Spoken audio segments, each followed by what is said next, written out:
What's up, boo? Welcome back to my channel. I hope you're having a great day. And if you're new to my channel, welcome to your dark side, because today I have a video I haven't done in 3 years, 4 years.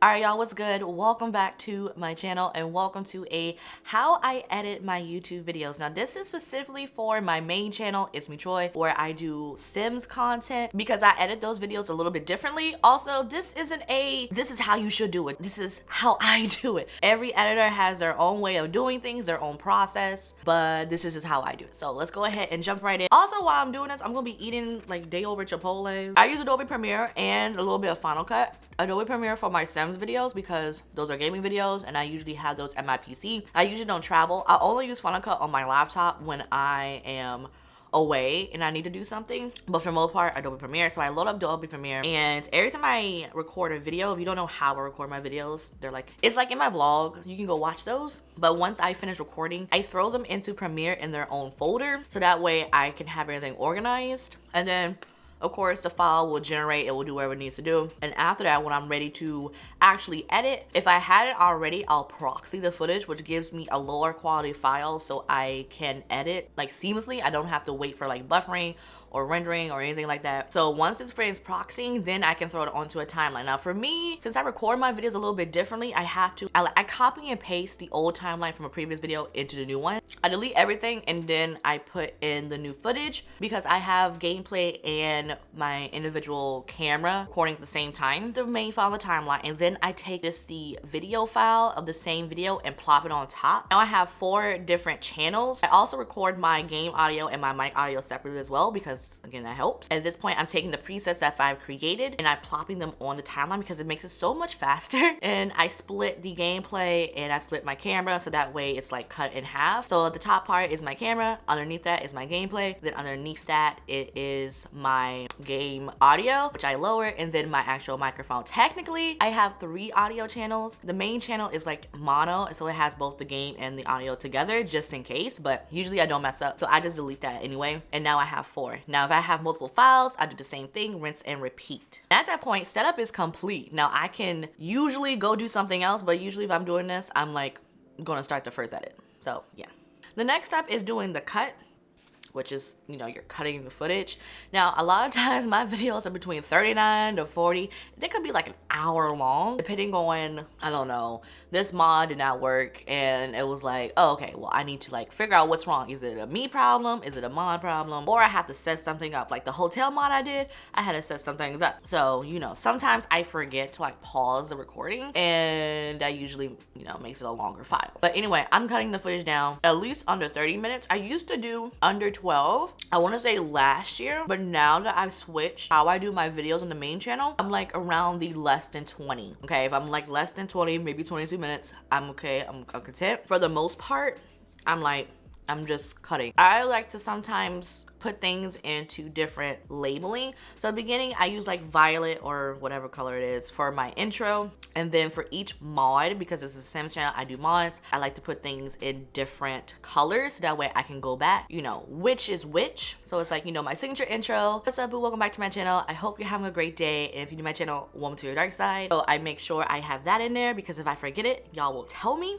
And, you know, intro done. Now, for going into the actual video, I make 2 cuts here. A cut on the camera to move, to do the move transition that y'all see in my videos now with my camera. It moves, and I use a preset for that. A lot of things I've used presets for it. I've made them and it saves me time so I don't have to like individually do things. And then another cut for the rest of the footage, which I put another preset on, and that just, I plop that onto any of the footage because it's like the standard. Face is here and I can move on. Then I continue on cutting anything away. Majority of times I breathe a lot, I sneeze, I cough, I don't know, I cut out any curse words. I repeat a lot, so I cut out the first part and then I cut and then I keep the second part. I keep a lot more in than I usually did. It's less serious, okay? I don't want to be as serious as I was because it's like, it's not fun to watch those kinds of videos. So I leave a lot more in, but for the most part, I'm cutting out a lot of breath marks because you can pick it up on my mic, and sometimes it's like a lot of things I need to keep the flow of things. Like I know I said at the beginning of the video, a lot of editors have their own way of doing things, but the one thing we do is like we make sure we're telling the story and we make sure that you, the viewer, can follow along. And I make sure I keep things in there. It's like, okay, I want to keep this part in there,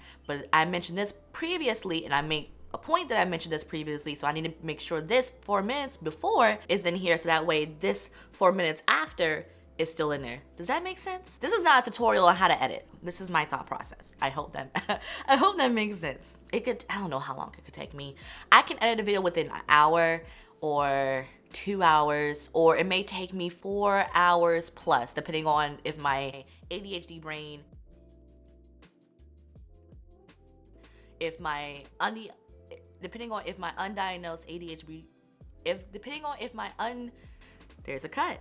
Did you see that? I kept stumbling over my words. Like I wanted to make sure you get the joke. After I finish the first cut, usually if I'm like in a time crunch, I will be cutting and adding elements at the same time. But in the case of this video, I knew I was going to be recording this. Also, I had an issue with the recording to where I needed to record in a separate file, which kind of, sort of, I don't know what it did, but I had to also render again in the timeline so that way it will stop like pausing, and it was just a whole mess. Okay, it was really a whole mess. With this video, everything is cut and I forgot if I added the end card or not, but once I finish the cut, I'm done. I add my end card and that's like a usual signal like I'm almost done. But here I had to go back because I didn't do my camera movements. I do my camera movements, so it's like maybe a second cut, you know. I go back, clean up anything, I do some camera movements, see like my in and my out, move, add maybe some sound effects, and I'll also put in my camera, my small camera border, that, you know, the little pink box around my camera.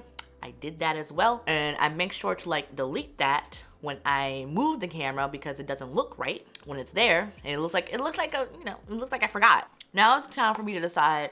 I'm going to do like a little quick second interlude into the video and then the intro. So for those of you who watch my videos and I had like a quick little funny moment at the very beginning, I've already marked out in the yellow of some potential funny moments that would work. I didn't end up using it, but I wanted to make sure I had those in case and I could easily find them. That's where labeling comes in handy, or like markers. But for this one, I just did like my intro first. So I put my intro and then I have a transition that was made that I used to use, but I switched to like a swish and a click, like a quick sound effect, but I still use it at the beginning. And at some point I've already like put all the footage together, added the transitions, and then I'm adding in any overlay. So for mod videos, I have, you know, the name of the creator and the name of the mod that pops up. I put that in, I put their names in, I double check, boom, I'm good. Of course, now I'm adding in some background music, using some jazz music, kind of liven up the mood. And at that point, I lower the music volume, like you can hear it, but you really can't hear it. You know, it's background music. Now, a clear sign that a video is done for me is when I take the watermark, I place it on the top line. That's where the watermark goes. A lot of you may wonder, oh wait, YouTube has their own little internal watermark thing that you can put. Yes, they do. However, the watermark only appears like on the player. So if somebody downloads your video, there's no watermark. I mean, anyway, they steal my videos already, but if you're gonna steal my video, at least my watermark is gonna be there. Okay, I'm gonna continuously put it on the actual video footage, and then I export. I have some presets that I use, but usually I just use the default YouTube 1080p for YouTube videos, and I let that export. It goes to the folder, and then it's ready to upload. And that's how I edit my main YouTube videos. For this video that you're watching, I did a completely different way because it's a completely different setup. For my gaming channel, completely different way because it's a completely different setup. But for the main YouTube channel that has over 900 videos on it, that's how I currently edit my videos. I hope you enjoyed this video. Don't forget to like and subscribe for more content. Let me know in the comments below what other videos you want to see. Bye.